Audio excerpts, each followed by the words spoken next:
indietro indignato e Ultra Ducal in penultima posizione. Si fa dura la corsa per il francese di Paul Viel, mentre sembra molto comoda quella di Peace Corps, che conduce per il momento indisturbata di gran lena.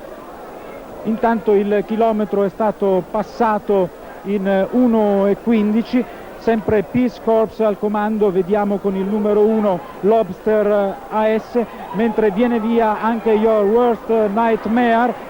Peace Corps allo steccato, inseguita da Your Worst Nightmare. È un finale ancora tutto da decidere, con la femmina che cerca di difendersi alla frusta di Stig Johansson. Buonissimo il comportamento anche da parte di Your Worst Nightmare, ma va a vincere da campionessa Peace Corps nei confronti di Your Worst Nightmare. Poi l'arrivo fantastico ma tardivo di Ultra Ducal, Kit Lobel e gli altri.